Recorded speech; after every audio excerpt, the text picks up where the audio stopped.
तो माँ, अब तो तुम्हारे हाथ पैर अच्छे से काम नहीं करते हैं और अब मैं बड़ा भी हो चुका हूँ, इसलिए अब तुम हमें जल्दी से कुछ काम बता दो।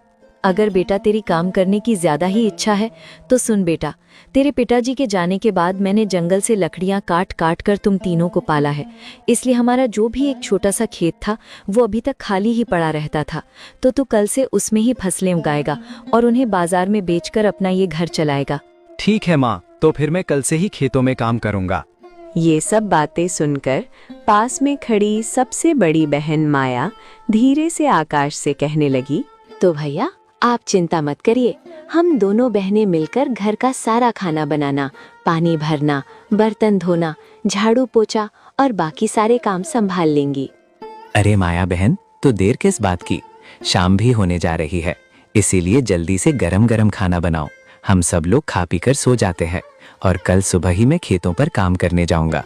अपने भाई की इतनी बात सुनकर दोनों बहनें जल्दी जल्दी खाना बनाती हैं और जैसे ही खाना बनकर तैयार होता है तो सभी लोग खाना खाने लगते हैं। खाना खाने के बाद सभी लोग अपने अपने बिस्तर पर सो जाते हैं और जैसे ही अगली सुबह हुई तो आकाश अपनी माँ से कहने लगा, माँ, मैं खेतों की तरफ निकल रहा हूँ।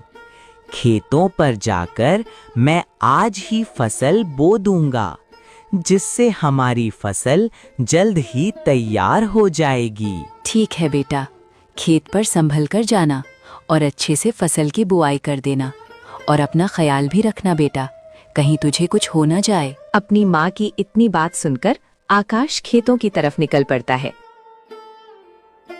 रास्ते में चलता हुआ जा रहा था,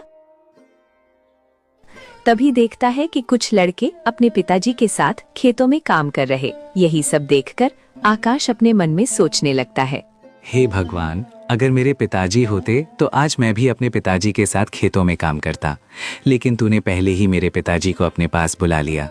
चलो अब तो अकेले ही खेतों में काम करना होगा। इतना सोचकर आकाश अपने खेतों की तरफ चल देता है। कुछ देर बाद वो अपने खेत पर पहुंच जाता है और अपने खेतों की खुदाई करने लगता है। उधर घर के बाहर दोनों बहनें झाड़ू लगा रही थीं और सावित्री देवी दरवाजे पर खड़ी अपनी बड़ी बेटी माया की तरफ देखे जा रही थीं। फिर अंदर जाकर अपने मन में सोचने लगी, अरे, हमारी बड़ी बेटी माया तो सच में शादी के योग्य हो गई है। अब हमें जल्द ही उसकी शादी करनी होगी। हे भगवान, इतना तो पैसा मेरे पास है ही नहीं कि मैं अपनी बड़ी बेटी माया की शादी कर सकूं। चलो अब